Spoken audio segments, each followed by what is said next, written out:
இரண்டு விதமா அதை பிரிச்சுக்கலாங்கன்னா, காவல்துறையினுடைய நடவடிக்கை அண்ணன் சீமான் அவர்களை பொறுத்தவரை அந்த வீட்டில் ஒட்டினது, அந்த அந்த சம்மன்ஸ் ஒட்டினது, அதெல்லாம் நடந்து கொண்ட விதம் ஏற்புடையது அல்ல. ஏன்னா ஒரு புகார் வந்திருக்கு, காவல்துறை விசாரிக்கணும். புகார் வந்திருக்கு, சீமான் அவர்கள் ஒத்துழைக்கணும். அது எந்த மாற்று கருத்து இல்லைங்கன்னா.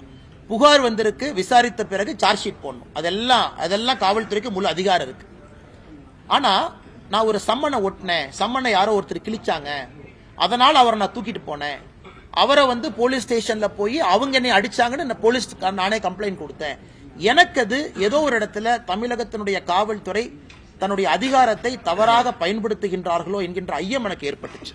ஏன்னா சம்மனை பொறுத்த வரைக்கும் எக்ஸ்பிளைன் பண்றாங்க. ஏன்னா பல பேர் பல கருத்துக்கள் சொல்றாங்க. சம்மன்கிறது என்ன அப்படின்னா, ஒரு காவல்துறை அதிகாரியோ ஒரு கோர்ட்டோ யாராவது நான் விசாரிக்கணும், அவங்கள்ட்ட ஒரு இன்ஃபர்மேஷன் இருக்கு, நான் கேதர் பண்ணணும் அப்படின்னா சம்மன் பண்ணி வர சொல்லுவாங்க.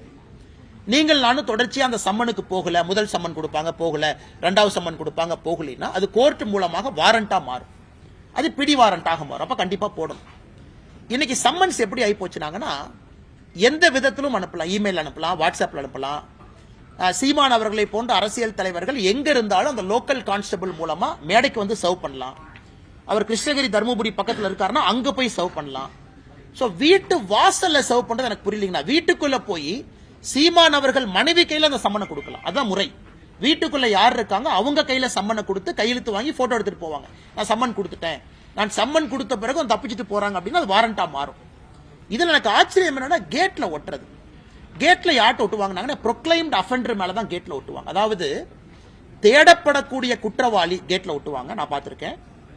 கோர்ட் ஒருத்தர் குற்றவாளின்னு சொல்லி எஸ்கேப் ஆயிட்டாங்க, அவங்கள வீட்டு வாசல் ஒட்டுவாங்க, P1 சொல்லுவாங்க, ப்ரொக்ளைம்ட் அஃபெண்டர். ஒரு சீமான் அவர்களுக்கு வீட்டு வாசல்ல ஒட்ட வேண்டிய அவசியம் இல்லை என்பது என்னுடைய கருத்து. சரி, ஒட்டியாச்சு, அதை கிழிச்சிட்டாங்க.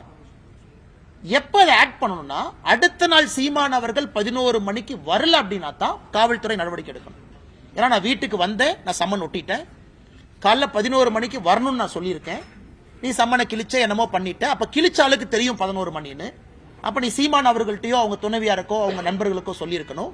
அடுத்த நாள் 11 மணிக்கு வரல அப்படின்னா நடவடிக்கை. அப்புறம் அவங்க இன்ஃபர்மேஷனை பார்த்து தானே கிழிச்சிருப்பாங்க. அதனால எனக்கு காவல்துறை நடந்து கொண்ட விதம், பத்திரிகையாளர்கள்ட்ட காவல்துறை நடந்து கொண்ட விதம் எனக்கு ஏற்புடையதா இல்லைங்கண்ணா.